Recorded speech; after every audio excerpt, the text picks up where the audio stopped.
Pronto, então parece que agora está dando para ouvir e para ver. Ah, Olá a todos, todas e todes. Desculpa aí pelo pequeno imprevisto. O computador fez o que nunca faz, né? Deixou de emitir som de repente, aí eu tive que reiniciar. Mas é um grande prazer estar aqui dando início à série de webinários Insalubridade e Frigoríficos.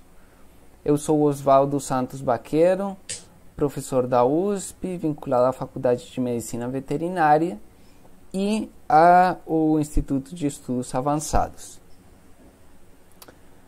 Portanto, eu agradeço a essas instituições e também ao Joio e o Trigo, um jornal que está nos apoiando aqui com o evento, no qual a gente vai ter 4 apresentações, vão ser transmitidas pelo nosso canal do YouTube. Vocês vão ter a oportunidade de fazer perguntas, colocações lá no chat, e a gente vai passar para quem estiver palestrando no final. E quem fez a inscrição e tiver interesse no certificado, precisa ficar atento, porque em algum momento da apresentação a gente vai passar o link para verificar a presença. Depois desses 4 encontros, que vão até a sexta-feira, a gente vai ter mais um no sábado para discutir um documentário. E esse vai ser só entre as pessoas que se inscreveram para essa discussão em específico. Não vai ser transmitida. E hoje a gente tem o prazer de contar com a presença do Jean Segata. Ele é professor do Departamento de Antropologia da Universidade Federal do Rio Grande do Sul.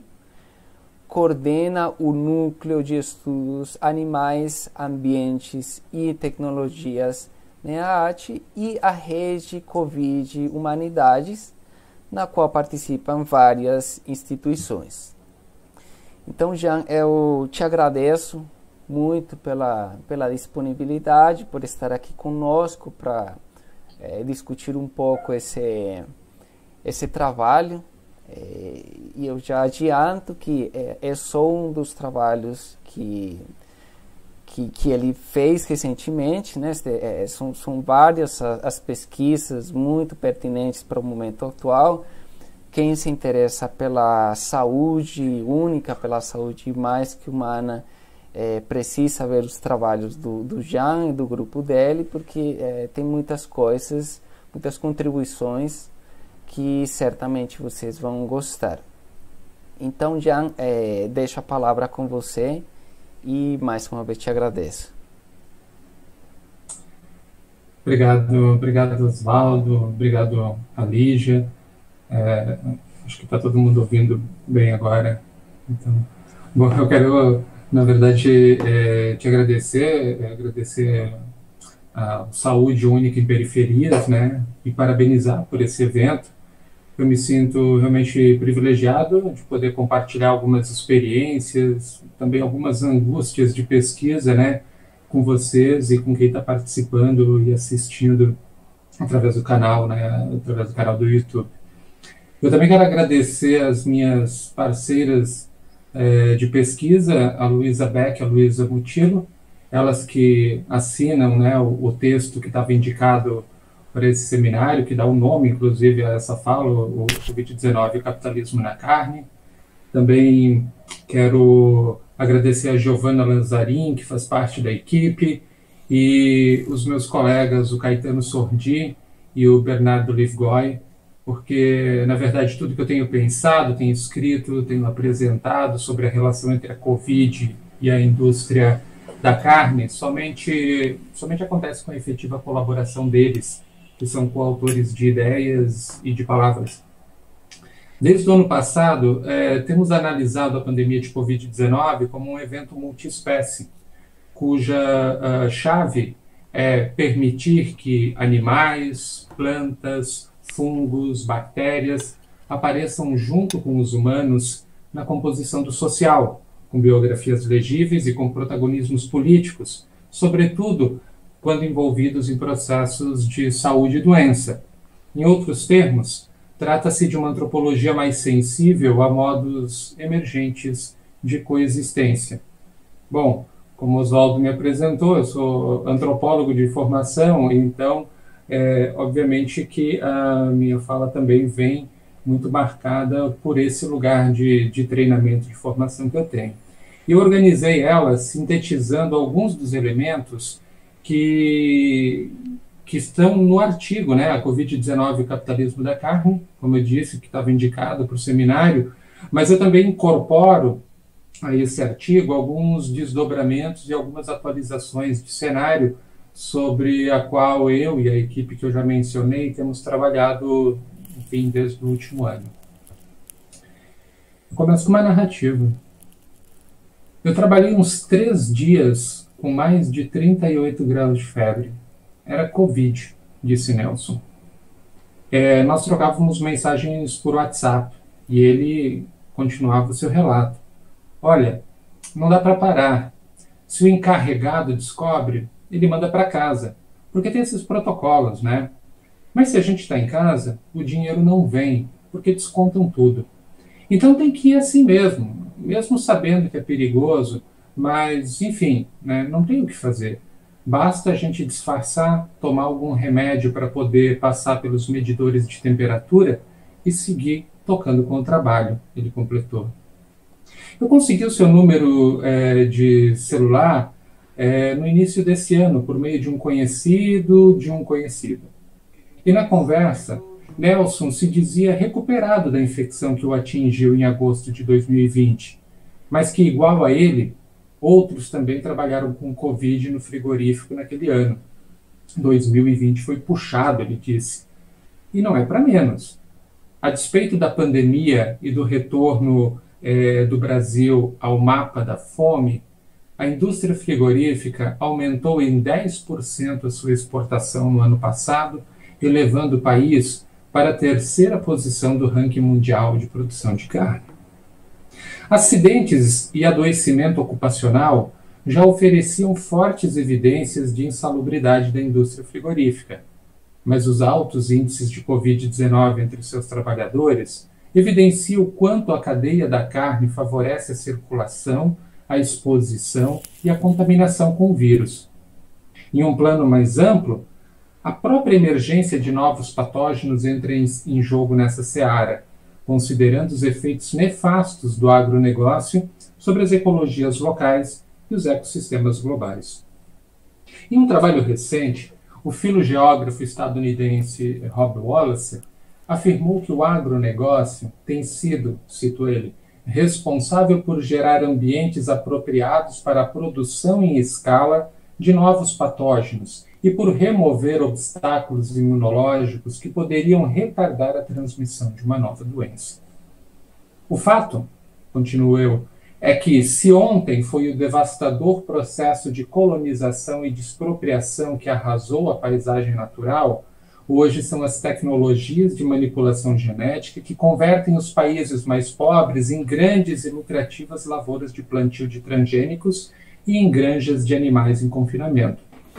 Elas também formam, junto com as grandes e desordenadas metrópoles, usinas, complexos industriais, cortes e feridas que nos expõem a graus intensificados de risco e de vulnerabilidade. A emergente racionalidade sintetizada no slogan Agro é Tech promete alimentar um mundo cada vez mais populoso e faminto, quando, na verdade, expande as escalas de lucro do capitalismo com cultivos otimizados pela combinação do aprimoramento genético e da mão de obra precarizada. A transformação de animais em matéria-prima, por exemplo, tem sido baseada em monoculturas genéticas que tendem a remover qualquer barreira de imunidade capaz de desacelerar a transmissão de um patógeno, como fazia referência àquilo que eu citei de Rob Wallace. É um modelo industrial. Os porcos, por exemplo, para serem explorados como mão de obra do capitalismo agroindustrial, precisam crescer parelhos. Isso tem a ver com a estandartização da indústria alimentícia, ou seja, não pode haver discrepância entre as quantidades de gordura em músculo, por exemplo, porque a uniformidade do produto é um fator de qualidade. Ou, para fazer um comparativo, você não quer tomar uma Coca-Cola mais doce num dia do que no outro, né? Essa uniformização que eu estou fazendo referência. Mas as linhas de produção das plantas frigoríficas também exigem essa uniformização. As carcaças devem ter o mesmo peso e tamanho adequado para circularem nas esteiras e ganchos, exigindo dos trabalhadores humanos os mesmos gestos e intervalos de tempo na sua manipulação. Mais do que isso, a otimização do porco essencialmente responde pela sua finalidade, que é alimentar a cotação na Bolsa de Valores. O agronegócio não produz comida, mas dinheiro. E porcos selecionados geneticamente para crescer e ganhar peso rápido são particularmente lucrativos. Só que essa padronização cobra, como eu já falei, a imunodepressão, mitigada por altas doses de antibióticos que se junta com as mais de 7 gigatoneladas de CO2 que a indústria intensiva lança na biosfera. Isso sem contar, abro um parênteses aqui, nas crises hidrelétricas, né? Porque dizer que está faltando água nas represas para gerar energia elétrica hoje no país, culpando os indivíduos pelo consumo, é história, né? Manda essa conta para o agro, porque 70% da água desse país hoje é usada, né, no agronegócio. Além disso, voltando, como sugere Rob Wallace, são pequenos agricultores que não têm a necessidade de expor ocupacionalmente, um grande contingente de trabalhadores. Também não são esses pequenos agricultores que têm a capacidade industrial de circular a sua produção entre fazendas e fábricas, sobretudo por longas distâncias e em grande escala. São as operações frequentemente contaminantes, essas que eu falei, porque elas envolvem o contato com animais que não são de criação, como, por exemplo, ratos e moscas que infestam os contêineres de transporte marítimo ou os sistemas de ventilação em túnel que introduzem material animal entre os ambientes. Parece que as operações da biossegurança garantem o negócio dessa indústria, mas não as condições totais de segurança, ainda mais aquelas de saúde e de cuidado, né, das pessoas e dos animais. Há também uma outra questão que nos ajuda a formar um cenário para o debate de hoje. Acho que vocês devem se recordar daquela gravação de uma reunião ministerial que foi tornada pública em maio de 2020. Ela expôs os meandros da política de destruição em curso no Brasil, protagonizada por agentes do governo federal intimamente ligados ao que nós vamos tratar hoje aqui. Em uma cena emblemática, o então ministro do Meio Ambiente, Ricardo Salles, exaltou estarem diante da oportunidade de passar as reformas infralegais de desregulamentação e de simplificação, e que o mundo inteiro cobra enquanto a imprensa voltava sua atenção para a pandemia. Eu vou citar as suas palavras. Então, para isso, precisa ter um esforço nosso aqui, enquanto estamos nesse momento de tranquilidade no aspecto de cobertura da imprensa, porque só fala de Covid. E então, ir passando e mudando todo o regramento, simplificando as normas. É de IFAM, de Ministério da Agricultura, de Ministério do Meio Ambiente, de Ministério disso, de Ministério daquilo. Agora é hora de unir esforços para dar de passeada a simplificação. É regulatório que nós precisamos em todos os aspectos. A indústria de processamento de carnes no sul do Brasil é um desses setores onde o boiado está passando. Esse processo tem tirado proveito da pandemia para construir um espaço privilegiado para desregulamentações que aceleram ainda mais a precarização do trabalho nesse setor. E considerando esse tópico, a sugestão de dois antropólogos, um antropólogo e uma antropóloga, Meryl Singer e a Barbara Hilkebauer, de se examinar os impactos da pandemia sobre diferentes grupos sociais a partir dos conceitos de sindemia e violência estrutural, parece oportuno. Por sindemia, Singer e Hilkebauer entendem a interação sinergética adversa entre duas ou mais doenças ou condições debilitantes, promovida ou facilitada por condições sociais e ambientais. Já por violência estrutural, referem-se às formas frequentemente ocultas de estruturas de desigualdade, como a pobreza, o racismo e a discriminação, que impactam negativamente a vida e o bem-estar das populações afetadas. Precisamente interessa considerar, então, o modo como a interseção entre sindemia e violência estrutural desloca as tradicionais análises, no campo das epidemias e pandemias, que antes eram voltadas para grupos e comportamentos de risco, para se colocar em relevo ambientes e agentes de risco. Nessa apresentação, a indústria da carne é um dos muitos ambientes de risco, tanto quanto políticos que querem fazer passar a boiada, são alguns dos seus agentes mais destacados. No artigo A Covid-19 e o Capitalismo da Carne, indicado para essa sessão de hoje, nós cruzamos duas histórias que envolvem o consumo da carne e a pandemia de Covid-19 para problematizar as questões que eu apresentei nesse preâmbulo de fala. A primeira tinha a ver com a tentativa de explicar a origem do novo coronavírus a partir de uma sopa de morcegos na China. A segunda falava sobre o adoecimento nas linhas de produção dos frigoríficos aqui do sul do Brasil. O nosso objetivo, naquela ocasião, foi mostrar como a supervalorização das narrativas exóticas sobre o consumo de animais silvestres oblitera o modo como o capitalismo agroindustrial molda relações nocivas entre humanos, animais e ambientes. E eu peço a paciência de vocês para me reportar a alguns pontos daquele texto. Vocês certamente se lembram também, quando no início de 2020, o surto do que então era tratado como uma espécie de pneumonia desconhecida começou a se espalhar rapidamente a partir da cidade de Wuhan, na China Central, e como isso criou, em torno disso se criou uma narrativa originária. A infecção teria começado com o consumo da carne de algum animal silvestre vendido nos mercados úmidos da cidade. Então, frutos do mar, cobras, civetas, pangolins, todos eram suspeitos de permitir que o vírus pulasse da natureza para os seres humanos. As especulações ganharam muitas versões, mas vocês devem se lembrar que foi a imagem de uma sopa de morcegos como sendo a fonte original da pandemia que ganhou o mundo.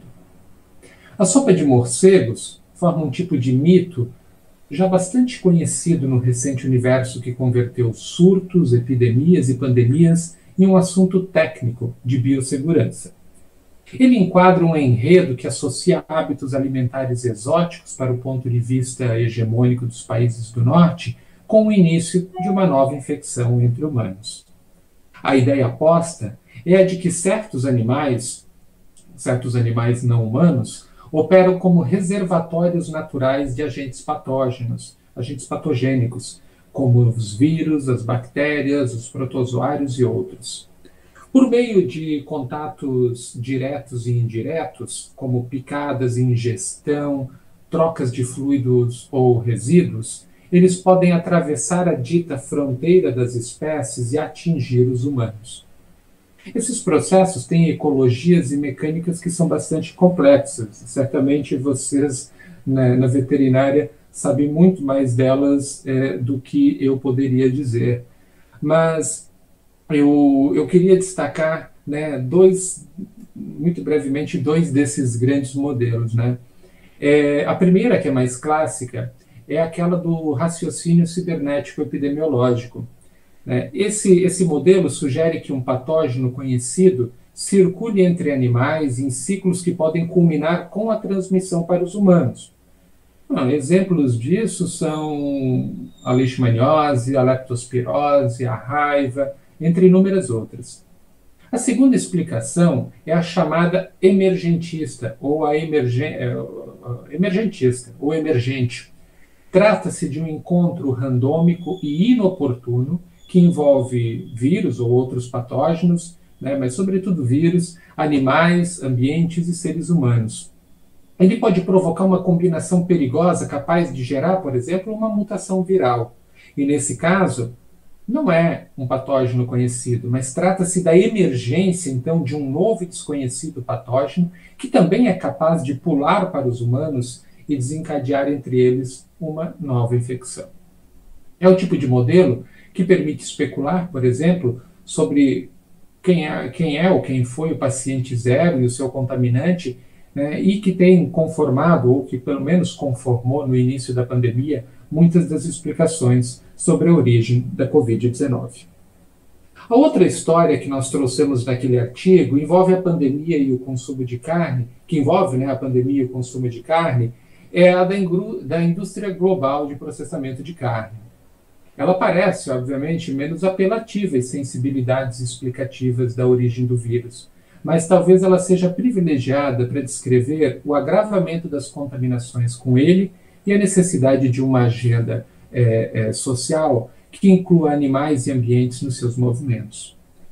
Essa indústria global de processamento de carne em larga escala, é estabelecida localmente a partir de frigoríficos e abatedouros. Aquilo que o Rob Wallace chama de uma agricultura offshore, ou seja, ela é extremamente capilarizada, né? Diferentemente do exotismo das caracterizações com as quais se descrevem os mercados úmidos chineses, esses espaços modernos e obedientes a rígidos protocolos sanitários operam discretamente na transformação de animais criados em regime de confinamento em diversas mercadorias ou diversos commodities, né, do universo das proteínas essenciais. Desde o início do ano passado, plantas dessa indústria gigante foram associadas a inúmeros surtos de contaminação com o novo coronavírus em países como os Estados Unidos, a Alemanha e o Brasil. As altas taxas de infecção registradas entre trabalhadores desse tipo de indústria, os seus familiares e comunidade também, resultou na suspensão de atividade de diversos estabelecimentos do setor, pelo menos nos primeiros meses daquele ano. No estado do Rio Grande do Sul, por exemplo, foram mais de 7.700 casos de Covid confirmados apenas entre os trabalhadores do setor frigorífico em um ano de pandemia, entre março de 2020 e março de 2021. No mês de junho do ano passado, como nós mostramos no artigo, esse número chegou a representar 32% dos casos do Rio Grande do Sul, ou seja, 1/3 do contingente de contaminados. O que nos sugeriu, naquele momento, que o trabalho com a carne estaria respondendo por uma grande fatia da interiorização da doença no Estado. Mas, como a gente quis provocar naquele texto, essas histórias têm um pouco mais a revelar. É que as preferências alimentares na China vão para além dos civetas, pangolins ou das sopas de morcego. O país é um dos maiores importadores da carne que é produzida justamente aqui, no Brasil.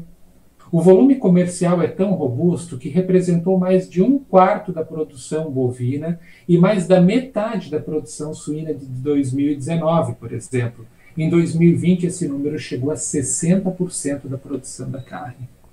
Por causa do surto de Wuhan, políticos brasileiros se sentiram à vontade para acusar a China pela origem da pandemia. Eles cobravam responsabilidade e levantavam suspeitas de conspiração. Enquanto isso, alguns lotes de asinhas de frango contaminadas com vírus se combinaram com a xenofobia e com a imperícia diplomática e mostraram que havia mais problemas, ou que haviam problemas mais tóxicos ainda, né, nesses mercados globais da carne. Em meio às disputas sobre a posição do vírus, se ele estava na embalagem ou se ele estava diretamente na superfície das asinhas, a Organização Mundial da Saúde publicou uma nota dizendo que a carne é segura para o consumo. No entanto, a entidade não se manifestou sobre o vertiginoso aumento de contaminação entre os trabalhadores do setor, que já escancarava as suas condições precárias e insalubres. A despeito da frequente exoticidade com a qual se narra a origem de um vírus, é no cotidiano mais vulgar que as suas histórias de contaminação são escritas. A indústria de processamento de carnes é um bom exemplo disso. Ela tece uma miríade de encontros íntimos entre humanos animais de vida curta e baixa resistência a doenças, resíduos químicos e orgânicos altamente tóxicos e relações de trabalho e de sofrimento compartilhado que são cada vez mais precárias. Convivência e contágio, afeto e risco, vida e morte estão o tempo todo implicados nesses ambientes. Em um trabalho recente, intitulado Porcópolis, o antropólogo Alex Blanchette descreve as cargas desiguais de corpos negros e latinos em meio a ecologias precárias da indústria de carne de porco estadunidense. Ele coloca em relevo a atuação de um capitalismo racial, que conduz migrantes a graus desproporcionais de contato poroso com substâncias potencialmente contaminantes. São processos silenciosos que intersectam e que corporificam o capitalismo e o antropoceno e as suas hierarquias raciais, de classe e de espécie. A etnografia de Blanchette analisa, por exemplo, o modo como as linhas de abate das plantas frigoríficas moldam o corpo humano através do trabalho doloroso e repetitivo. Trabalhadores tornam-se especializados para lidar com determinadas partes da carcaça do porco, que passa a dar a forma, aos traumas que se manifestam nos corpos dos humanos. Em outras palavras, humanos, porcos e capitalismo se colapsam nas linhas de abate, já que os trabalhadores humanos corporificam de uma só vez a anatomia comercial dos porcos, porque eles precisam fazer os movimentos repetitivos, que são aqueles que dão a forma àquela mercadoria, e o capitalismo industrial, por meio dos desejáveis movimentos repetitivos, como eu dizia, das suas linhas de produção, que garantem a estandartização de um produto. Mais do que isso, o autor nos mostra como que os departamentos médicos que atendem as plantas da indústria nos Estados Unidos, nos Estados Unidos, potencializam o trabalho humano através da animalidade suína, como parte da lucratividade total dessa indústria. Eu explico. É que os exames médicos que identificam os traumas ocupacionais também classificam os corpos dos trabalhadores humanos a partir de uma escala de tendões e de músculos. No caso por ele estudado, isso ajudava a empresa a tomar decisões sobre aptidões, combinando os pontos fortes das fisicalidades humanas e suínas nas linhas de corte, de abate e de corte. Nas suas palavras, esse processo marca uma situação em que décadas de esforço para extrair mais valor dos corpos suínos estão agora voltando para refazer a forma como o corpo humano é organizado enquanto um espaço industrial de novo dinheiro. Se fosse para dizer de uma outra forma, o corpo humano é convertido numa esteira industrial por onde passa e processa-se a carne desses animais. Entretanto, a experiência capitalista das fazendas industriais é ainda mais ampla. Ela se insere numa lógica para além do confinamento e da dominação do animal, criando a necessidade de introjetar nos corpos humanos e nos corpos suínos a animalidade industrial que é desejável. Trata-se de uma natureza neoliberalizada, para usar de novo uma expressão do Rob Wallace, que ganha lugar no desejo de incorporar a humanidade em mundos suínos que são cada vez mais padronizados. Humanos mal posicionados em suas aptidões e porcos desalinhados, ou seja, porcos que cresceram de forma desigual ou que têm mais gordura ou mais densidade no osso uns do que os outros, eles atrapalham o processo de produção em escala, razão pela qual a estandartização dos animais começa desde os seus genes. Conforme eu mencionei no início da apresentação, os rebanhos são geneticamente modificados e expostos às mesmas condições ambientais que são controladas dentro das granjas, com os mesmos compostos alimentares para sua nutrição. Assim, eles podem se tornar componentes que se ajustam perfeitamente às linhas industriais, mas também às preferências de quem consome os seus corpos convertidos em carne. Acontece que porcos padrão, descritos por Alex Blanchette, são criaturas imunodeprimidas e, tão logo, um risco econômico para a sua indústria, porque a estandartização expõe rebanhos inteiros a potenciais contaminações em massa, exigindo que altas doses de antibióticos sejam administrados para que a sua já curta vida dure pelo menos o tempo do abate e não sucumba antes disso a alguma doença. Bom, vocês que são colegas da medicina veterinária, muitos de vocês podem ajudar a pensar a ambivalência disso, né? É preciso muito cuidado para se matar na hora certa, né? Muito cuidado para que não se morra antes da hora de virar mercadoria. Mas o sistema digestório suíno também tem uma outra questão, ele não metaboliza integralmente esse complexo de medicamentos, né, e suplementos, fazendo com que parte desses químicos seja eliminado em suas fezes e urina. Um exemplo trazido na sua etnografia, na etnografia do Alex Blanchett, é ilustrativo. Lagoas no entorno de granjas de confinamento acolhem o estrume, os dejetos dos porcos. Elas também recebem, então, altas cargas de antibióticos e outras substâncias que não são processadas pelo seu sistema digestório. O sol forte dos desertos do sul dos Estados Unidos ou do norte do México faz a parte líquida desse estrume evaporar, levando consigo as partículas dos químicos residuais. Com a chuva, eles atingem as populações humanas e de outros animais dessas regiões e se instalam diretamente em seus corpos, atravessando uma outra fronteira, que são aquelas fronteiras porosas da pele. A parte seca do estrume que sobra nas lagoas vira poeira que voa com o vento e que se instala nos pulmões dos trabalhadores e dos vizinhos dessas corporações, por meio da respiração. Porcos, mas também humanos, né, negros, migrantes latinos, são trabalhadores precários que são explorados pelo capitalismo agroalimentar. Eles compartilham situações de intensa exploração e sofrimento. Os humanos precisam lidar com dejetos, vísceras e linhas de produção que envolvem baixíssima temperatura e acidentes com objetos cortantes. Por seu turno, os porcos que trabalham para essas corporações em jornadas integrais, 24 horas por dia, 7 dias por semana, porcos não descansam. Porcos precisam comer intensivamente a ração que é posicionada nos comedouros à sua frente e render músculos e gordura no menor tempo possível para serem reconhecidos como colaboradores lucrativos, porque a mais-valia de porco é bacon. Acontece lá e acontece aqui, porque muitos dos trabalhadores humanos dos frigoríficos do Rio Grande do Sul, que foram contaminados pelo novo coronavírus, também são jovens negros, migrantes da Venezuela, do Haiti, do Senegal. Outros são indígenas de territórios do oeste do Rio Grande do Sul, de Santa Catarina e do Paraná, que trabalham em condições extremamente precárias.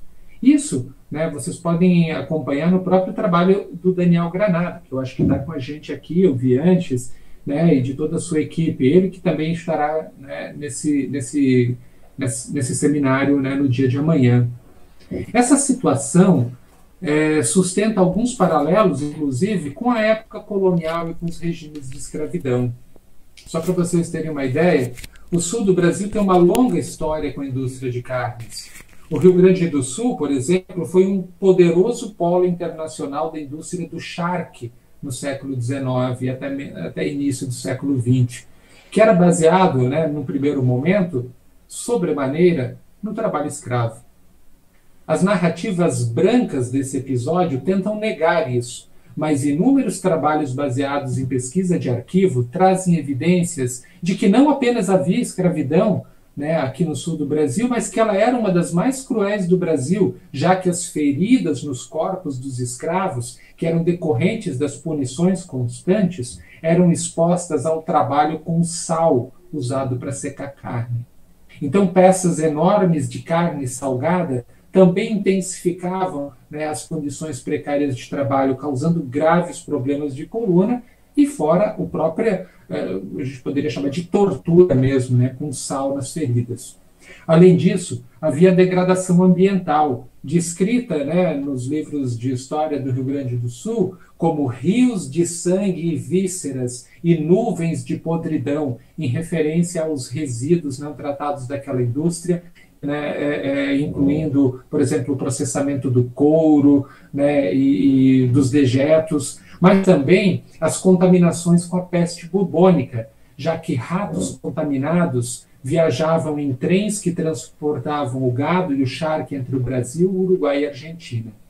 Em resumo, no passado e no presente, a exploração, o trabalho precário e racializado, a produção de ecologias doentias e as pandemias parecem estar intensamente associados à indústria de processamento de carnes.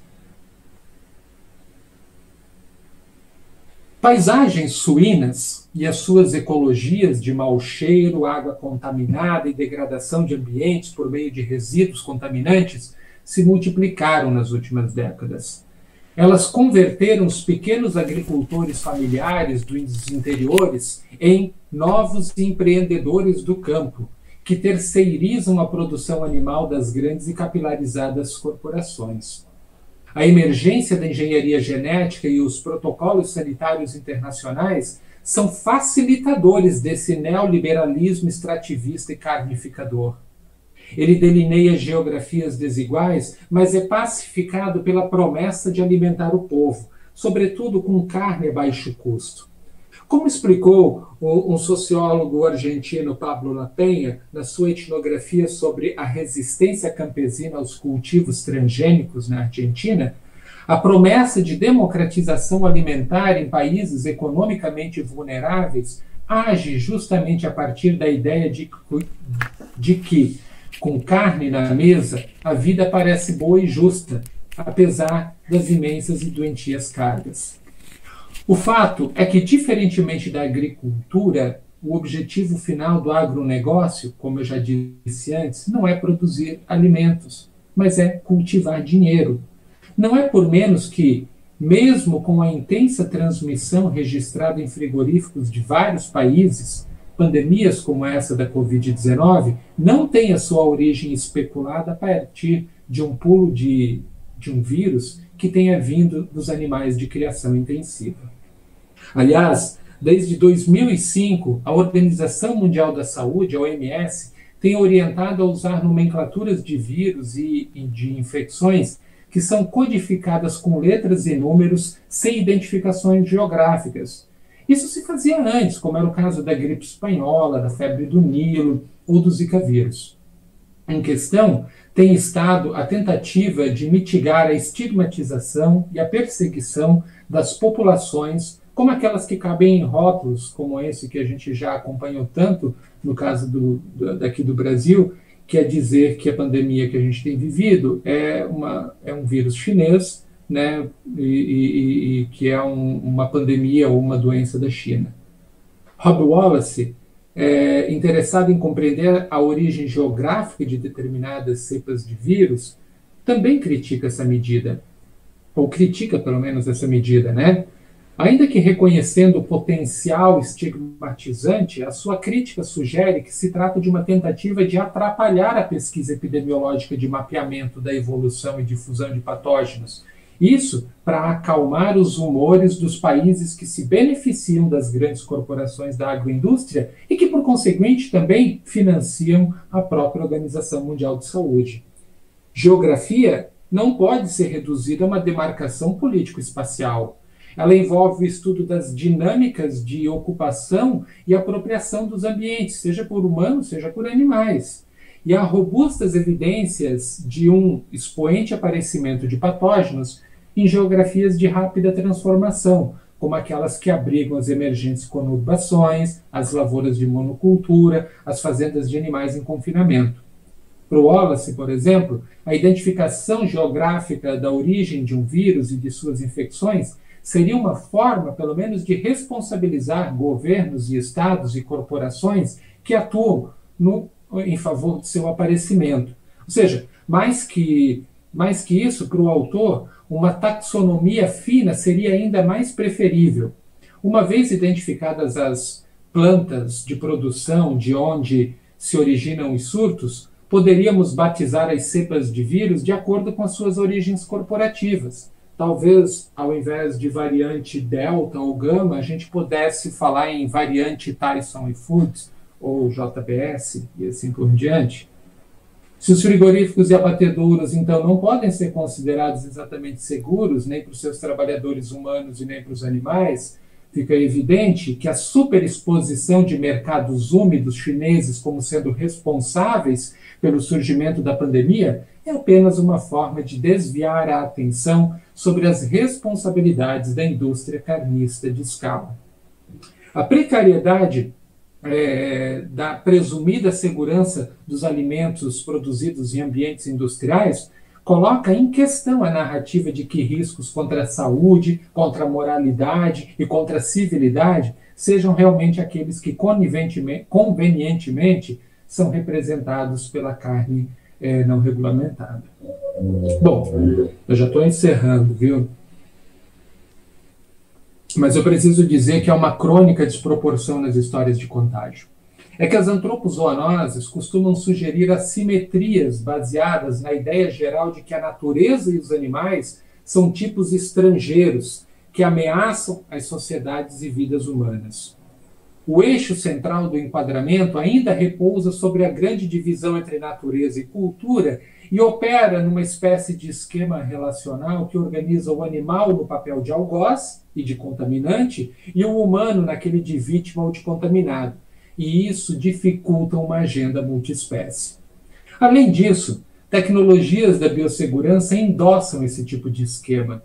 Elas foram projetadas a partir dos anos de 1970 como protocolos laboratoriais envolvidos na crescente engenharia genética.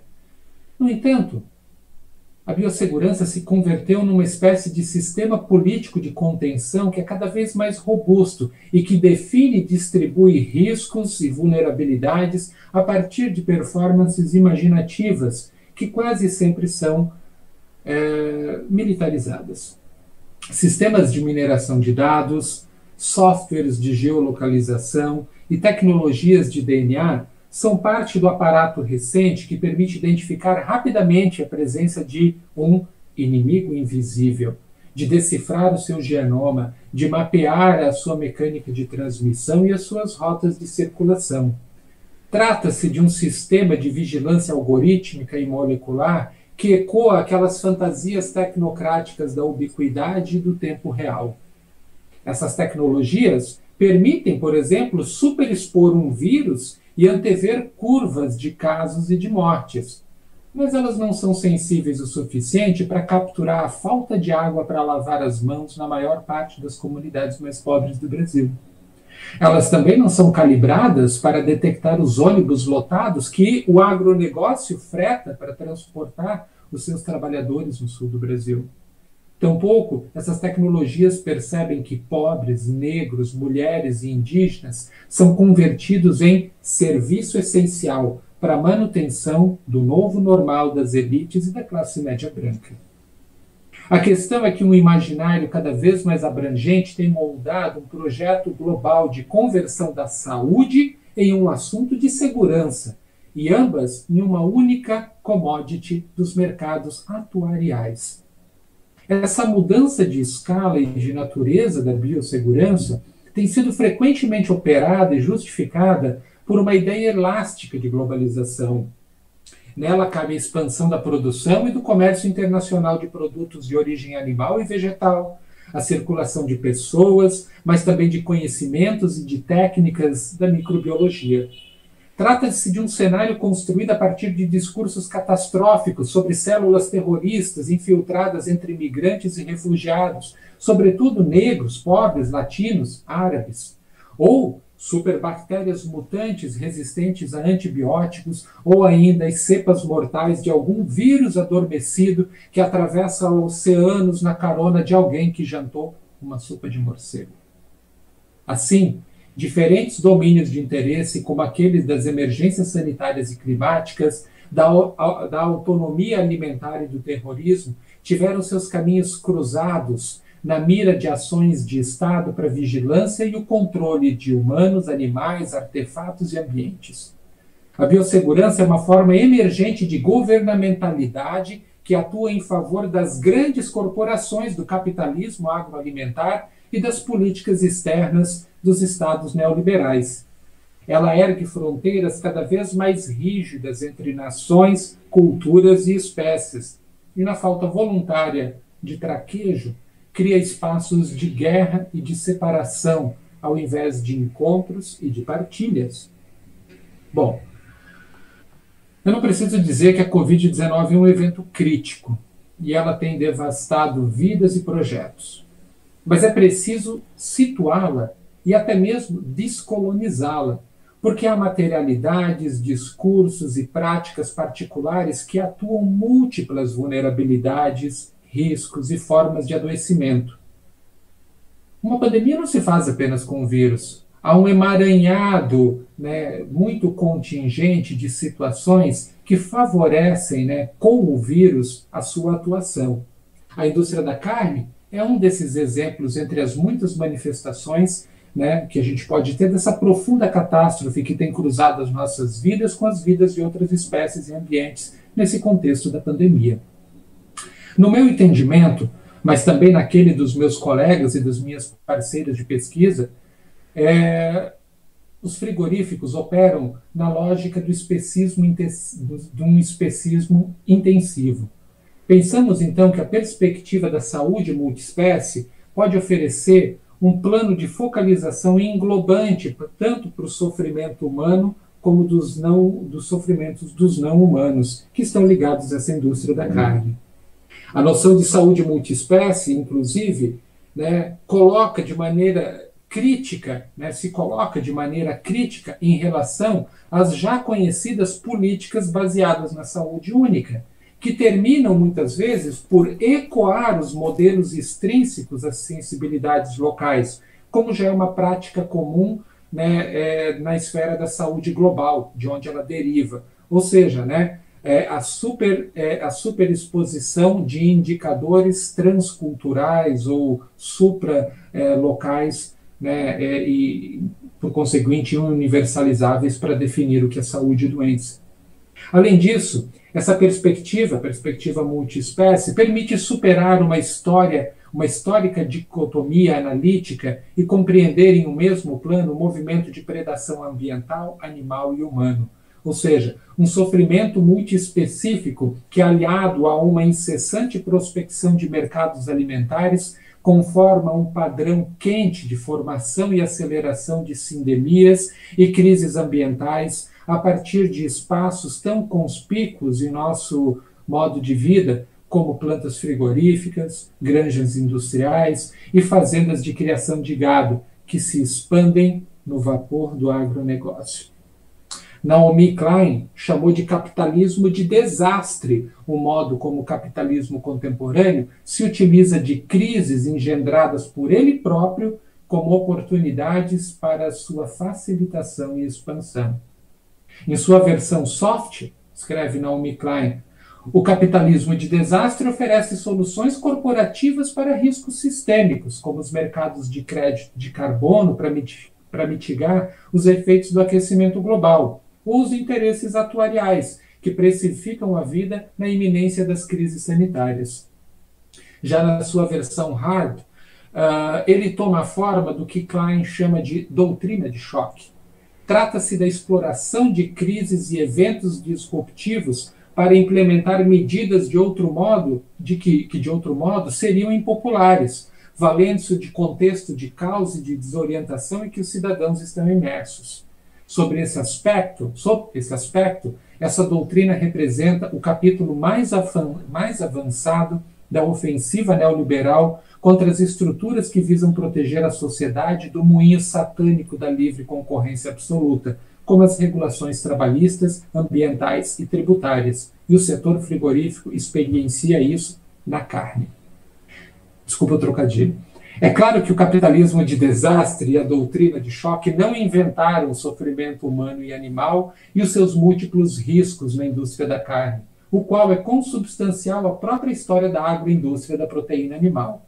No entanto, a proposta de diminuição da pausa térmica nos frigoríficos, por exemplo, que é parte da agenda atual de debate no Congresso, né, dentro dessas ondas de choques desregulatórios concebidas e aplicadas pelo governo Bolsonaro durante a pandemia de Covid-19, tende a fazer com que o trabalho nesse setor se torne ainda mais vulnerável do que nunca a riscos ocupacionais e biológicos, tornando-o locus por excelência de produção de seus efeitos perversos. Ao passar a boiada pela desmontagem de pactos e normas que sinalizam o fim de elementos centrais aos marcos ambientais e trabalhistas decorrentes da Constituição de 88, a necropolítica brasileira coroou esse processo definindo como essenciais as atividades e ocupações onde mais se sofre, se adoece e se morre da pandemia de Covid-19. No Brasil da pandemia, o espírito do novo capitalismo de desastre fez-se carne. Como bem lembrou Ailton Krenak, então, é preciso lembrar que tem essa campanha sempre imoral de que o agro é tech, o agro é pop, o agro é tudo. Então, essa calamidade que nós estamos vivendo no planeta hoje pode apresentar a conta dela para o agro. Catástrofes como as pandemias não são feitas apenas com o vírus. E se há inimigos, o capitalismo é o mais verdadeiro deles. E ele não é invisível como os vírus, ele é sindêmico. É um tipo de morte comprida que entra nos corpos e que opera na carne a sua indústria de sofrimento e de exploração crônica. O ponto é que nós temos, como disse o Ailton Krenak, nós temos de parar de nos desenvolver, sabe, para se reunir, ficar mostrando o PIB um para o outro, como ele falou no Roda Viva, né? E está na hora da gente começar a se envolver. Portanto, é preciso que questionemos mais incisivamente o papel do neoliberalismo no cultivo e na criação intensiva de doenças. Mas, para isso, a nossa resistência a ele deve ser envolvente e constituir subsídios para a elaboração de políticas de convivência e de cuidado conjunto para humanos, animais e ambientes. Em resumo, no passado e no presente, a exploração e o trabalho precário racializado, a produção das ecologias doentias e as pandemias, como eu já falei anteriormente, parecem estar intensamente relacionados. E elas respondem àquilo que Ulrich Brand e Marcus Wissen chamam de modo de vida imperial. Ou seja, a ideia de que, cito eles, a vida cotidiana nos centros capitalistas somente é possível a partir da constituição de relações sociais entre humanos e relações entre sociedade e natureza em um outro lugar. Isso é, por meio do acesso ilimitado à mão de obra, recursos naturais e sumidouros. Nós somos esse outro lugar. E para que fiquemos onde nós estamos, é que uma agenda que colapsa saúde e segurança tem acionado protocolos, regulações e responsabilidades, né, que se convertem numa gramática de incertezas, né, das ameaças globais. Elas performam e defendem fronteiras entre certos humanos e entre eles e o resto do mundo, e sustenta a razão das políticas de biossegurança. Ameaça global, você sabe muito bem, significa ameaça ao modo de vida imperial, ameaça à Europa, ameaça aos Estados Unidos, né? Por isso, essa vontade de contenção e asepsia que garante o bem-estar das corporações internacionais, mas não a dos seus trabalhadores, nem dos ambientes, que têm as suas garantias cada vez mais flexibilizadas pelas bancadas do agronegócio. Vírus são, de fato, uma ameaça, mas não podemos fechar os olhos para os políticos que querem passar a boiada, porque eles são os verdadeiros agentes do risco, porque facilitam o trabalho dos patógenos. É isso. Muito obrigado, Jean, pela excelente apresentação. Ela, sem dúvida, nos ajuda a relembrar, esclarecer ou ter um primeiro contato com o artigo que está fazendo papel de base aqui para essa discussão. E agora eu vou te passar algumas perguntas que, que recebemos. E essa primeira pergunta, ela me parece bem interessante, e ouvir qual é a sua consideração. É uma pergunta, na verdade, que vem em duas partes, são duas perguntas numa ação. A primeira parte diz: quais soluções você propõe para minimizar os riscos à saúde dos trabalhadores de frigoríficos? Que uma pergunta que, bom, eventualmente depois eu mesmo faço algum comentário. E a segunda parte diz o seguinte: você considera que a redução individual do consumo de carne é uma boa alternativa para contornar o problema? Uhum.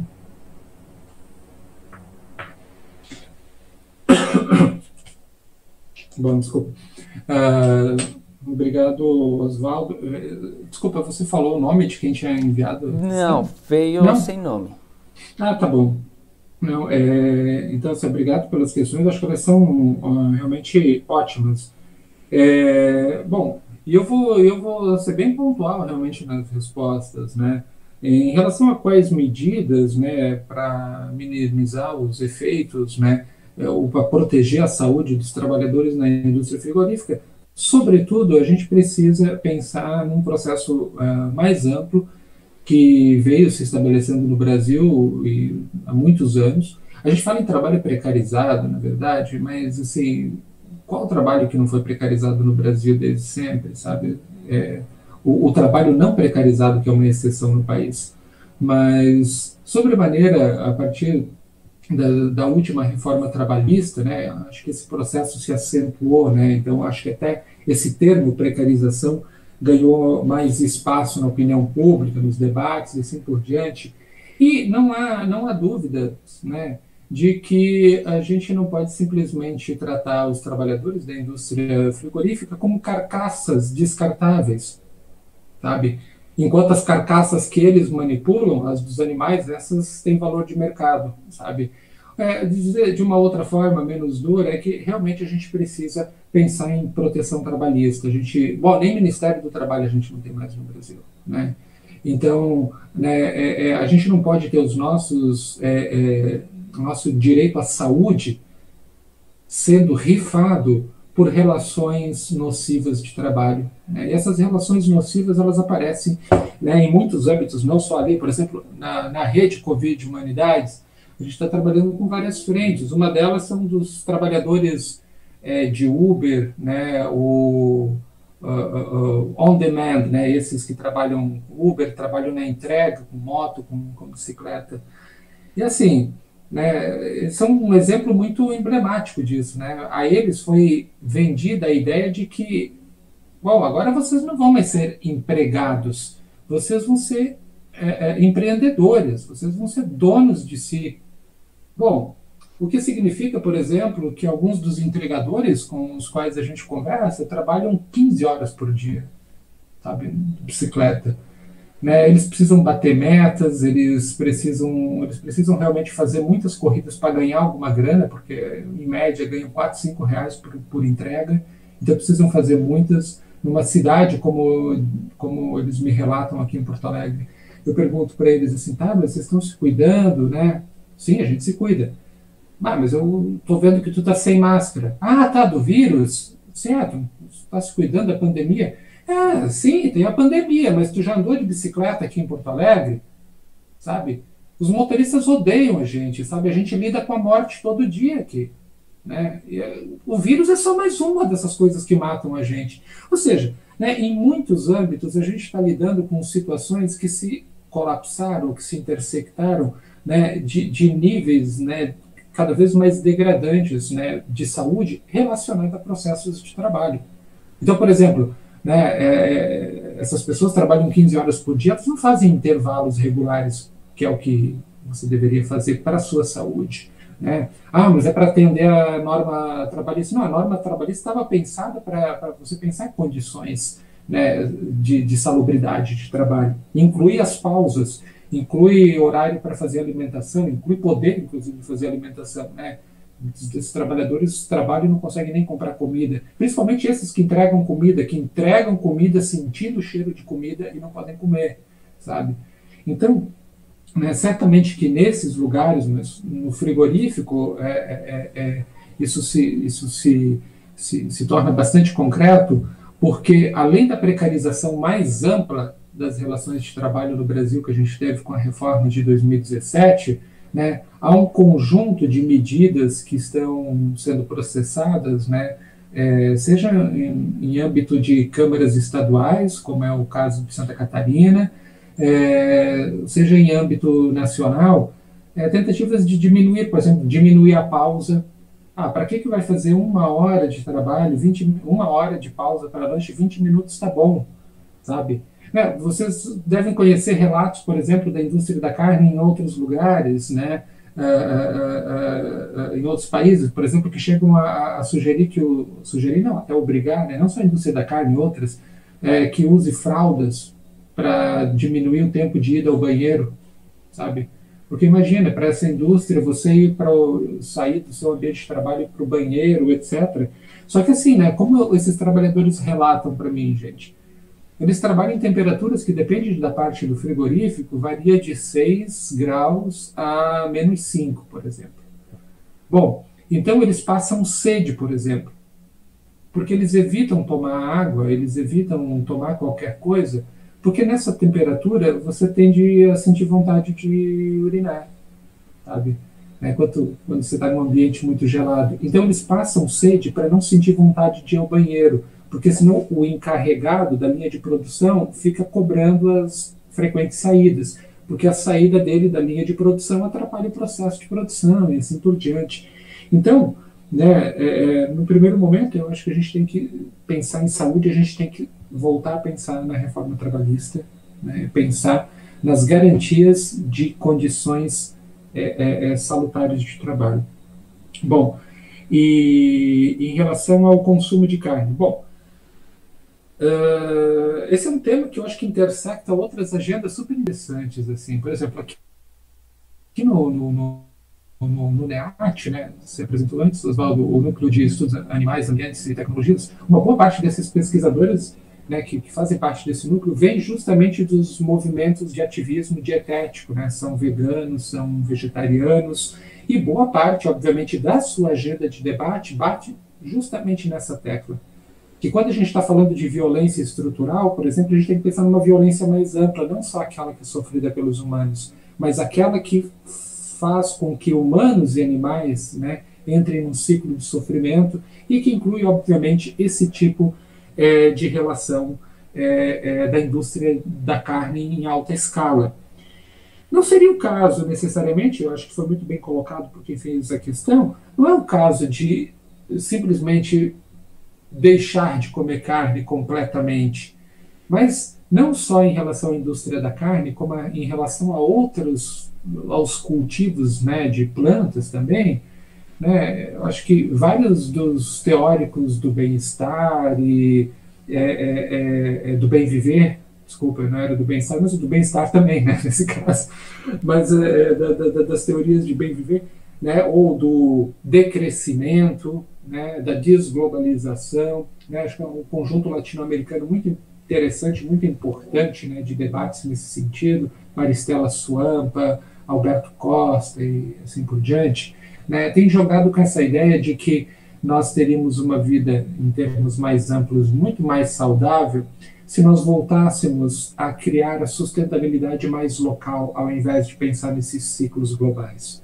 Essa sustentabilidade mais local significa, assim, supermercados, por exemplo, que se alimentam, né, dos cultivos dos agricultores que trabalham num regime muito mais orgânico, entre aspas, né, muito mais biológico, muito mais orgânico, né, dos produtores de carnes, de animais, de queijos, etc., que trabalham nesse registro muito mais comunitário, mais orgânico do que industrial, né? Então não seria o caso de abandonar completamente, mas de repensar a escala de produção, porque realmente é essa escala de produção que é nociva. Por isso que eu fiz a provocação no meio da minha apresentação, fiz um parênteses, não estava programado, mas eu me lembrei na hora, né? A gente está falando de crise energética faz 2, 3 semanas aqui no Brasil, conta de luz aumentando. Quem é que consome mais água nesse país se não é o agronegócio? Seja nas lavouras para fazer a irrigação, seja para abastecer as granjas e assim por diante, né, ou as próprias plantas frigoríficas, né? E quem é que contamina a água também, né, com resíduos de pesticidas? Um dos países que libera, né, um dos países do mundo que mais libera pesticidas ou defensivos agrícolas, é assim que Dois tem que dizer, né? minutos, por favor! Que não são aceitos em qualquer outra parte desse mundo. Então, manda para o agro também essa conta de luz aumentada, porque certamente passa por lá, né? Então, obviamente que a produção de escala é uma produção que desfavorece a vida humana, a vida animal, a vida nesse planeta, né? Seja cultivo de plantas, seja o consumo de carne, né? E eu digo cultivo de plantas porque no grupo eu vou contar uma coisa em off assim, do grupo, né? Mas ainda que seja assim em público, né? Mas a gente teve um debate um dia sobre as substituições da carne, né? E foi muito curioso, porque uma pessoa que estava participando do debate disse para a gente que a gente tinha que parar de comer carne e que a gente podia comer hambúrguer de soja, né? E outros tipos de carne de soja. E aí, muito maldosamente, a gente só lembrou, mas a soja mata índios no Brasil Central, essa soja também destrói os ambientes, né? Ou seja, né, uma coisa não está necessariamente substituindo a outra, o problema é a escala mesmo de produção, né? E não simplesmente substituir a carne, mas o modelo de consumo. Ótimo, Jean. Eu vou me abster de comentar para dar espaço às outras perguntas. Só vou falar muito rapidamente de relação a essa primeira pergunta, que eu gostei bastante dela e gostei ainda mais da sua resposta, porque é um tipo de pergunta típica que a gente vê no contexto de abordagens de intervenções de saúde tecnicistas. Então, há um problema nos frigoríficos, que a gente viu na mídia e tudo mais, de como isso estava certamente fora de controle e mostra muito claramente isso que você elabora em relação à biossegurança. Só que aí essas respostas, elas vêm muito no sentido de aumentar a eficiência, a efetividade de procedimentos para minimizar riscos nesse ambiente de trabalho, sem sequer se questionar minimamente dessas condições de trabalho e de ver para uma ordem mais ampla de onde que isso está inserido. Então, isso me parece que assim, apesar de tudo que a Covid está nos mostrando, continua sendo persistente. A gente ficar nesse imediatismo de resolver pequenos detalhes para manter a maquinária funcionando, mas parece que fosse um tabu questionar o que está por trás disso e essas ordens, essas formas da gente se relacionar nesse caso com o que deveria ser uma produção de alimentos que vira produção de mercadorias. Até vou fazer só um comentário, acho que 2 passagens bem curtas da apresentação deixam isso muito claro, né? Assim, qual foi a primeira medida? Vamos, protocolos. Protocolos virou uma palavra, né? Protocolos. Aí o Nelson, que comecei a conversar com ele no WhatsApp, me disse, bom, eu trabalhava com Covid. Aí eu perguntei para ele assim, aí como é que tu passou, por exemplo, como é que tu entrou no frigorífico com Covid? Ele disse, meia hora antes eu tomo um antitérmico. E aí, quando eu vou passar no medidor de temperatura, eu estou sem febre. Aí eu entro. Aí eu fico com febre o dia inteiro lá dentro, né? E depois é isso, né? Então, assim, esses protocolos são muito frágeis. E o segundo ponto era aquele da OMS, né? Quando aquele entrave com um vírus presente na superfície da carne, né? Então, diante de todo aquele embate, a OMS faz uma nota defendendo a carne. Não, a carne é segura, vocês podem comer a carne. Mas a OMS, a Organização Mundial da Saúde, defendeu a carne, mas ela não se pronunciou sobre a doença que é trabalhar dentro de um frigorífico, ou sobre as condições degradantes. estava defendendo a carne, sabe? Então a gente vê a fragilidade disso, porque realmente, né, as mudanças e a segurança é cada vez mais forte para proteger a mercadoria, sabe? Não para proteger o trabalhador, não para proteger ambientes e assim por diante. Legal. A seguinte pergunta tem relação com essa discussão e diz o seguinte: prezados, tenho uma questão. Como a vigilância sanitária poderia atuar nos casos dos frigoríficos em que as prefeituras respondem pela vigilância e, ao mesmo tempo, pelas relações com as empresas do agronegócio? Uhum. Olha, bom, eu vou responder dentro do limite da onde eu consigo chegar. Eu não sei exatamente a diferença, por exemplo, né, das medidas que são adotadas, por exemplo, entre as medidas que são medidas federativas, medidas estaduais e eventuais diferenças entre um município e outro. Então, assim, pensando, né, de uma linha mais geral, mais federativa, tudo bem. Agora, né, localmente é muito difícil. Agora, assim, a gente pode imaginar muito claramente que é muito complicado, porque esse era um dos pontos que a gente colocou no artigo, e a gente até enfatizou mais num artigo que está no prelo, que está para sair, que se chama justamente Passando a Boiada, o capitalismo de desastre Covid, passando a boiada na indústria da carne, onde a gente aprofunda essa coisa das regras, né? Uh, a gente enfatiza justamente a dificuldade de, de como é que eu vou dizer, ultrapassar a blindagem do agronegócio, ou nesse caso da indústria da carne. Assim, a biossegurança realmente blinda para esse tipo de questionamento, não oferece segurança como a gente estava falando antes, tá? Né, ou não totalmente, né, como para todo mundo, como a gente estava falando antes, oferece para carne, mais ou menos. Tá? Porque assim, ó, essa questão ela é muito curiosa, porque assim, ó, quando a gente está numa esfera um pouco mais micro, a gente consegue ver perfeitamente, né, a perversidade, né, dessas políticas e de como que elas guiam, por exemplo, essas agências regulatórias, né, de saúde, vigilância sanitária e outras, né? Por exemplo, né, ontem mesmo eu estava dando aula para um tópico que a gente está oferecendo aqui junto com o pessoal do Uruguai, da UDELAR, que é um tópico sobre pandemia.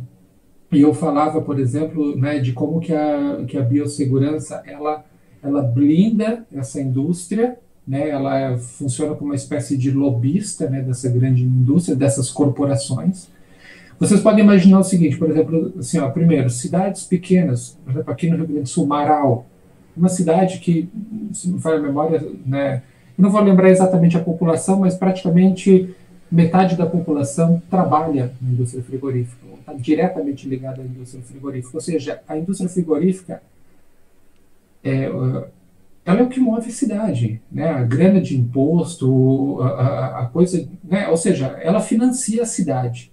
Então ela se torna intocável para essa cidade. Não é à toa também que são cidades como essa que metade da população adoeceu trabalha no frigorífico, tá? E por aí vai. Né? Primeiro, então tem esse primeiro elemento, assim, como essas corporações elas são capilarizadas justamente nesses municípios pequenos, 7 mil habitantes, 10 mil habitantes, 15 mil habitantes, né, por aí vai, né, o caso de muitos aqui do Rio Grande do Sul, onde tem planta frigorífica, né, basicamente a economia e as relações de trabalho e etc. giram em torno dessa indústria. Então é difícil, por exemplo, uma agência regulatória mexer naquilo que financia a cidade. Segundo, né, especialmente nesse nível local. Mas segundo, aí a agência precisa cumprir o seu papel de salubridade, né? E aí ela se converte naquela que passa a regular as outras atividades que não dessas corporações. E é o exemplo que eu dava ontem na aula diz respeito a isso, sabe? Olha, se eu quiser, por exemplo, vender leite, numa escala comercial, né, eu preciso, por exemplo, comprar uma máquina de tirar leite, né? Se comprar uma máquina de tirar leite, eu tenho que esterilizar os tetos das vacas, eu preciso usar essa máquina para tirar o leite, esse leite vai ter que ser pasteurizado e assim por diante, né? Aí ele pode entrar numa escala comercial, receber o selo lá da agência reguladora e assim por diante. Sabe, é esse tipo de coisa que acaba com aquilo que a gente está chamando aqui no trabalho de relações multiespécies. Quando a gente está falando de relações multiespécies, a gente está falando de uma política mesmo, de convivência, né, de afinidade, de intimidade, de pertença, de corresponsabilidade, e não uma política que, ao contrário disso, é essa que cada vez mais ganha espaço com a biossegurança, que é de separação, né? Por que de separação? Porque eu não posso botar a minha mão no teto de uma vaca. Isso é uma ameaça, sabe? Né? Pode ser potencialmente contaminante, isso pode ser um risco, esse leite vai estar infectado. E se eu fizer queijo de leite cru, que é muito mais saboroso do que aquela mozzarella que a gente compra empacotada no supermercado, que tem gosto de nada, em qualquer lugar que você compra continua tendo gosto de nada. Por quê? Porque é feito de leite pasteurizado, o leite é igual, ou seja, standard, como a gente estava falando antes, né? Essa estandartização do alimento que é produzido, né, de derivado de plantas ou de animais, né? Se eu quiser produzir esse queijo, bom, se for para mim, tudo bem. Se eu começar a vender, eu posso ser multado, porque eu estou botando a população em risco, porque esse queijo não foi pasteurizado. Porque o Estado quer controlar a vida dos micróbios e dizer quais micróbios importam e quais micróbios não importam, né? Assim, por exemplo, aqui no Rio Grande do Sul, acho que vocês devem saber que Pelotas é conhecida como capital do doce, né? Os doces de Pelotas, ela é conhecida, né, por produzir doces, doce de leite e outros tantos. Bom, né, tanto que um dos colegas que eu citei antes, o Caetano Sordi, que trabalha comigo também na equipe, o Caetano ele é técnico do IFAM, né? E o IFAM, por exemplo, tombou o doce de Pelotas como sendo um patrimônio. Bom, ao tombar o doce de Pelotas como um patrimônio, sabe, obviamente que esse doce também ganhou visibilidade, esse doce ganhou reconhecimento, assim como um vinho francês terroir, assim como um queijo, que são tombados mesmo. Queijo da canastra, por exemplo, da Serra da Canastra, são tombados porque, enfim, tem um valor de tradição agregado a eles. Bom, mas aí, quando ele é tombado e quando ele passa a ser evidenciado, ele passa a ser desejado também pelos mercados. Então, as pessoas querem comprar o doce de Pelotas, mesmo sem vir para Pelotas. Então, esse doce tem que circular. Só que para ele circular, aí vem a vigilância sanitária. E para a vigilância sanitária, por exemplo, dar o selo regional, ou seja, o selo que diz doce de Pelotas, né? Para ela dar esse selo regional, esses produtores de doce, eles têm que mudar completamente a sua linha de produção. Mudar completamente a sua linha de produção significa que, se antes eles faziam o doce de leite dentro de um tacho de cobre, sabe? Né, que todo dia é usado o mesmo tacho, e que inclusive ele vai criando, né, a própria crosta de doce que está sendo fervido ali dentro, às vezes em cima da lenha, em fogão de lenha, né, mexido com a mão e com colher de pau, né, porque essa é a tradição. Né? Isso que fez o doce de Pelota ser tombado como um patrimônio. Isso não pode para vender. Porque para vender ele vai ter que fazer uma sala de azulejo branco, vai ter que colocar um tacho, né, em cima do fogo a gás. Né? Esse tacho tem que ser de uma liga de metal específica que não tem resíduos pesados, né, como o cobre, e ele não pode mexer com a mão o doce, ele tem que ter não sei como chamar isso, uma espécie de mexedeira, como é que nem sei o nome, como se fosse uma batedeira que fica mexendo, porque se ele botar a mão ali, pode cair coisa da mão dele, pode contaminar tudo, isso é uma droga. Ou vende, ou mantém a tradição. E não é só manter a tradição, mas assim, ó, é um gesto que é aprendido de pai para filho, de mãe para filho, é um gesto que é passado de geração em geração. Há uma técnica corporal há uma identidade que é construída nesse processo. Ou seja, isso envolve a vida das pessoas, subjetividade, envolve identidade, envolve uma relação de pertença com aquele produto. Não é só uma coisa para ser vendida, é parte da sua história aquilo. Então, você tem que transformar tudo isso, porque a biossegurança não deixa, sabe? Né? Você precisa se adequar aos mercados internacionais, porque você chegar perto ali para provar, isso é uma ameaça. Eu botar a mão no teto da vaca é uma ameaça. Ou seja, eu vou me distanciando desses outros seres e desses produtos e vou transformando eles em coisas, em objetos. E não é por menos que a natureza é convertida como se fosse simplesmente um recurso. Né? E eu, né, quero ter esse recurso sob meu controle. Né? E essa coisa de ter o recurso sob controle, responde na filosofia, por exemplo, como essa história do próprio excepcionalismo humano, né, de você se colocar de fora da natureza como senhor da natureza. Mas isso quando as coisas estão sob controle, porque quando vem uma tempestade forte e alaga a cidade inteira, porque ela está toda cimentada, porque os bueiros estão entupidos e porque o rio foi mudado de curso, aí a natureza é implacável. Aí a natureza é destruidora, a natureza é imprevisível, né? Então, assim, ela é incontrolável. Né? Ou quando aparece um patógeno como esse, o SARS-CoV-2, aí a natureza ela é inimiga. Estamos em guerra, como disse o Tedros Adhanom no começo da pandemia. Nosso maior inimigo é aquele. Então, né, quando não está sob o meu controle, eu entro em guerra. Se vem o que a gente chama de peste, né? Se vem outros seres comer a minha lavoura, eu entro em guerra e jogo defensivo, sabe? Então, assim, a gente deixou de ter uma relação de cuidado com os outros seres. A gente deixou de ter uma relação de cuidado com os ambientes, de corresponsabilidade, e a gente entra numa relação de guerra, sabe? E não é só um excepcionalismo humano, a gente podia chamar até de um excepcionalismo do homem, no sentido de um excepcionalismo machista mesmo. Porque isso diz muito sobre um fetiche machista de colocar o outro sob controle, porque quer domesticar animais para que eles ajam conforme a sua vontade, né, que o cavalo galope no ritmo que ele quer, para que a vaca dê leite na hora certa. Significa que você quer que as plantas se comportem de maneira que facilita a sua vida. Não é à toa que no agronegócio você planta um pé de milho a cada 20 centímetros a 30 de distância. Por quê? Porque a garra da colheitadeira tem justamente essa distância. Você planta naquela linha de controle, porque aquela linha de controle é que facilita a colheita daquele negócio. Eu tenho uma antropóloga chamada Anna Tsing, que ela tem uma etnografia que se chama Os Cogumelos no Fim do Mundo. É muito interessante para dizer isso, porque os cogumelos eles não são subordinados.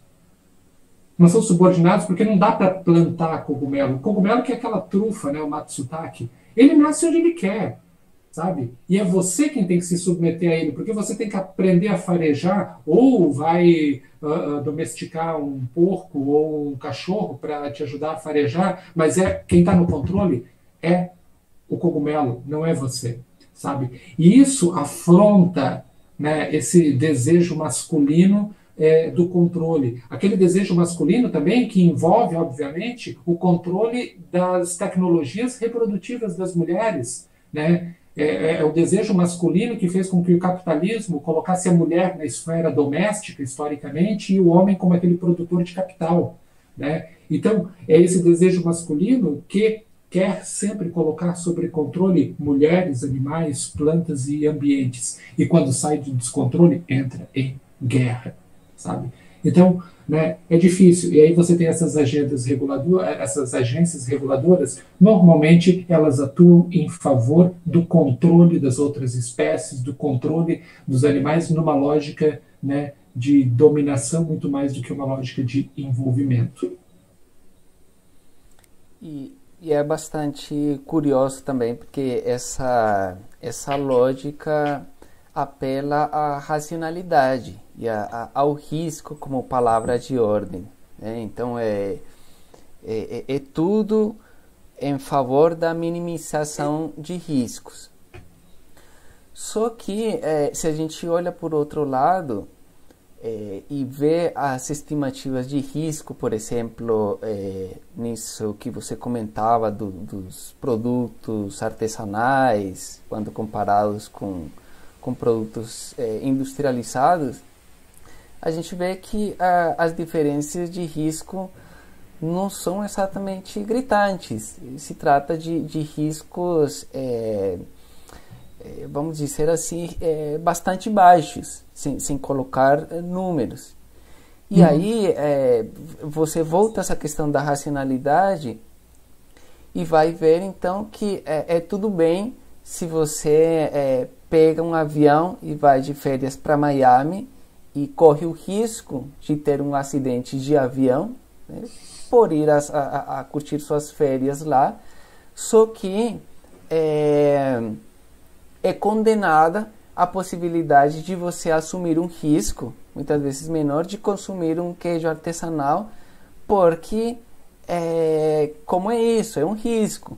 Então, são dois pesos, duas medidas, e nessa racionalidade, então, se faz um recorte e ela não entra na hora de avaliar os interesses que estão por trás e como é uma gestão de risco num sentido mais amplo. Então, acho que isso também é importante considerar na hora de avaliar a função dessas, o proceder dessas agências, né? Porque elas obedecem a uma lógica bastante estabelecida que não é para ser questionada. Neoliberal, capitalista, e não uma agenda social.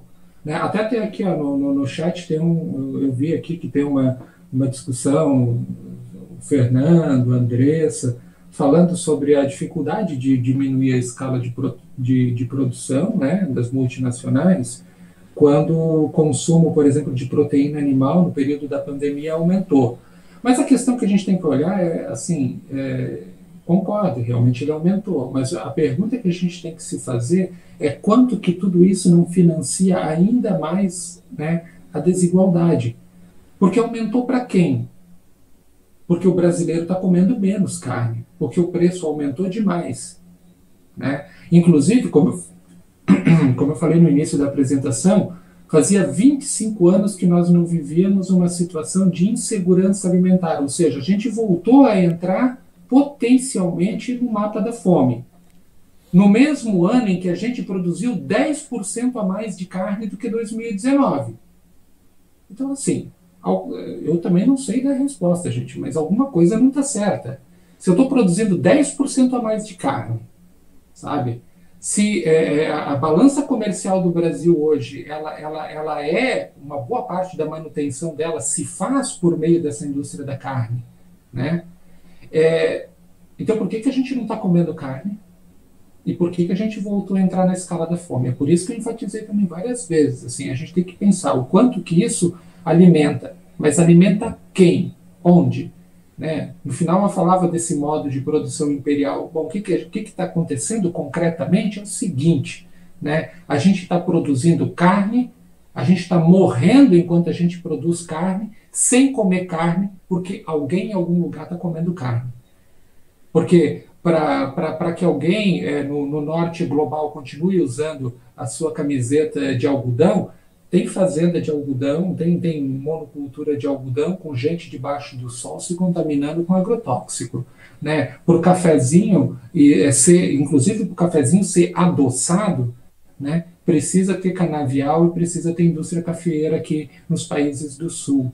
Né? Para que o chá das 5 da tarde esteja na mesa da rainha da Inglaterra, é preciso mão de obra precarizada lá na Índia, né, nas plantations de chá, tá, para mandar esse chá para o Earl Grey tem que chegar bem fresquinho lá e tem que alguém trabalhar. Mas mesmo quando a gente pensa até mesmo dentro do selo verde da coisa, né, isso é muito evidente. Por exemplo, a Amazon comprou o Whole Foods nos Estados Unidos. Assim, puxa, que bacana, o Whole Foods vende as coisas biológicas, né, como é a propaganda deles, não tem nada com agrotóxico, não tem nada disso. Beleza, mas aquele morango maravilhoso, assim, enorme, suculento, né, que tem à venda no Whole Foods, sem agrotóxicos, sem nada, mata, sabe, progressivamente trabalhadores latino-americanos que vão para o sul da Califórnia ficar debaixo de um sol de 40 graus trabalhando nesses cultivos desses morangos do Whole Foods. E eles morrem quase sempre por falência renal, porque eles ficam com insolação, eles, né, não bebem água suficientemente, acabam desencadeando uma série de problemas e acabam morrendo, sabe? Então eu entendo que é difícil realmente a gente pensar na mudança de escala, mas a gente também tem que pensar na distribuição dessa produção, né? Por isso que eu enfatizei também antes, se a gente está produzindo mais carne, né, do que nunca produziu, mais do que, né, a gente, nossa maior produção de carne é a atual, e o nosso consumo não responde por isso, né? As pessoas têm desviado da parte do açougue no supermercado, porque ela é cara demais, né? Então, alguma coisa só não está certo na conta, né? Então a gente precisa ver o que deu errado nesse negócio todo. Tiago, e como que você vê esse aparato ideológico do agronegócio? Porque nós vemos todos esses sem sentidos. Vamos pensar só nesse que estamos discutindo de uma produção que está crescendo e de uma fome que não está diminuindo, como vem prometendo, já vai fazer 70 anos desde que começou esse discurso do agronegócio, mas que vai subindo também com a produção do alimento. Só que, por outro lado, a gente vê muitas pessoas envolvidas de uma ou outra forma com o agronegócio, inclusive desde a academia, se deparando com esses contrassensos, só que ao mesmo tempo presas desse aparato ideológico e pensando que, bom, é ruim, mas fazer o quê? É o único caminho que a gente tem. Tem agronegócio ou tem agronegócio. Porque acho que isso tem muita força, né? Isso tem entrado muito em diferentes esferas e continua sendo um recurso para dar continuidade a esse projeto. Como que você vê essa pretensão de universalidade e possibilidade de ir desconstruindo isso? A pergunta é ótima e ela é difícil também porque ela mexe com humores que foram cada vez mais polarizados nos últimos anos, né? Eu digo isso pelo seguinte, né? O agronegócio, sobretudo aqui no Brasil, ele ganhou assim uma potência muito grande nos últimos 30 anos, pelo menos, dentro de uma lógica de neoextrativismo, né? Não sei o que seria, assim, grosseiramente falando. Bom, enquanto o Brasil era colônia, por exemplo, né, ou vivia ainda num aspecto de... vivia como colônia, ainda que não oficialmente mais sendo, sabe? A gente fazia o quê? Os países do norte global, Europa, Estados Unidos, extraíam daqui, né, a gente chamava isso de extrativismo, extraíam daqui, como extraíam da América Latina, né, o que era matéria-prima para movimentar a indústria daqueles países. E a indústria daqueles países movimentava o capital, movimentava a grana e que tornou ele superpotência. Bom, chegou no momento em que a gente se deu por conta de que a gente não deveria, né, simplesmente ser um lugar de extração da matéria-prima, mas nós deveríamos nos converter numa indústria de matéria-prima. E foi isso que a gente fez, na verdade, né? Esses cultivos transgênicos e essa produção intensiva de agropecuária, né? Ela é uma produção de matéria-prima, né? Para muitas coisas, né? Não é o agro, é tudo, né? Não é isso? Então, a gente virou um produtor de matéria-prima. Nós somos uma indústria agora. Se antes a gente tirava matéria-prima daqui para fortalecer as indústrias de fora, a gente fez com que o agronegócio se tornasse a nossa indústria, né? E o que a gente chamava de matéria-prima virou o nosso produto, virou a nossa commodity, né? Então, essa lógica, né, fez com que. E essa lógica, e por que eu falei que ela mexe com o humor do partidarismo polarizado que a gente viu? Não, eu nem digo polarizado também, porque é muito desproporcional, né? Não dá para comparar o que é historicamente uma esquerda do que tem sido a direita fascista de hoje. Mas a questão é que é a seguinte, ó.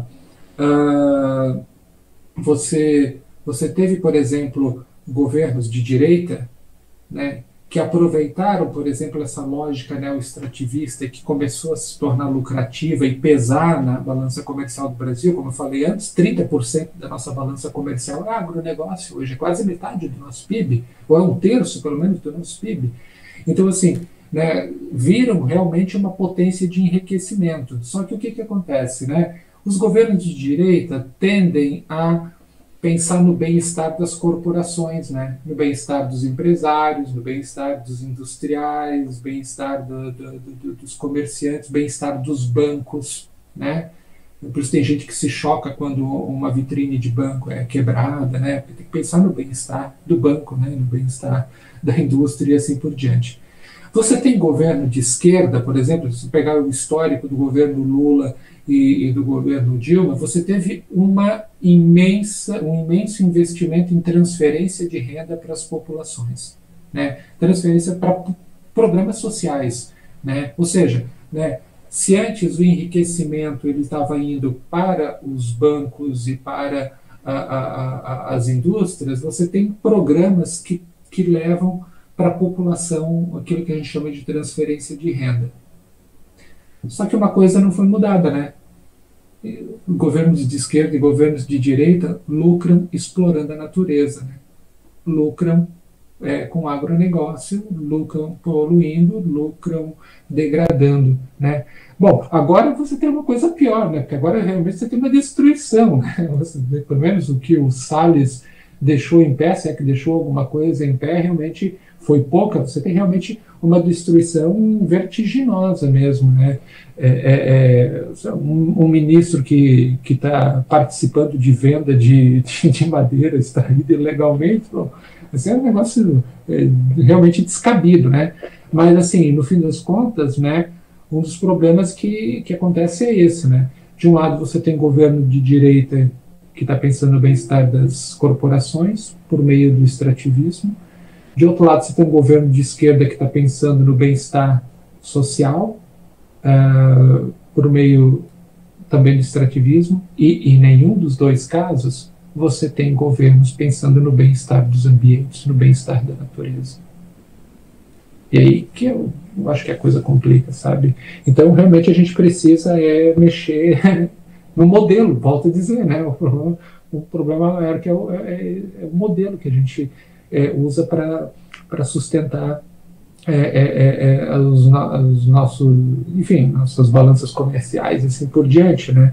E aí é muito curioso, né? Por isso que eu falei aquilo do Ailton Krenak, né? É esse fetiche, de novo, de crescer para fazer uma reunião entre países e cada um ficar exibindo o PIB um para o outro. E o que muda isso um pouco, né, na nossa vida? Assim, falando concretamente, né, quando eu digo assim, olha, o país cresceu 3,5%, ou cresceu 2%, ou cresceu 20%, o que concretamente mudou na tua vida? Sabe? Então, essa coisa, o crescimento, ele não se converte, não tem se convertido nos últimos anos em uma melhora da nossa qualidade de vida. É crescimento. E alguém cresce com isso, obviamente, alguém deve ter melhorado a qualidade de vida e a qualidade de vida da conta bancária, mas não a nossa, não a minha, pelo menos, ou não a de mais de 90% talvez da população. Então, eu acho que é isso, acho que tem que rever esse modelo de crescimento mesmo. Sem dúvida, Jean. Bom, infelizmente o nosso tempo terminou, mas foi uma discussão bastante rica.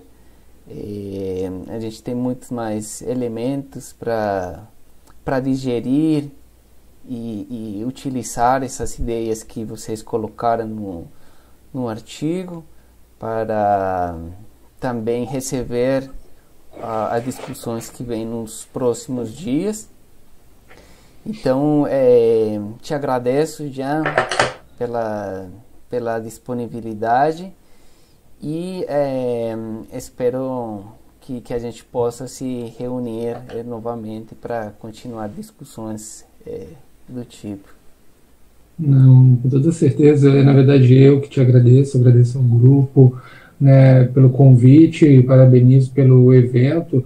Eu acho que a gente tem vivido realmente um momento que dos mais trágicos, pelo menos, obviamente, de toda a nossa geração, e são muitas perdas, mas esses momentos também eu acho que eles nos ajudam, de alguma forma, a estarmos mais próximos, trocarmos conhecimento, trocarmos experiências e somar força também, né?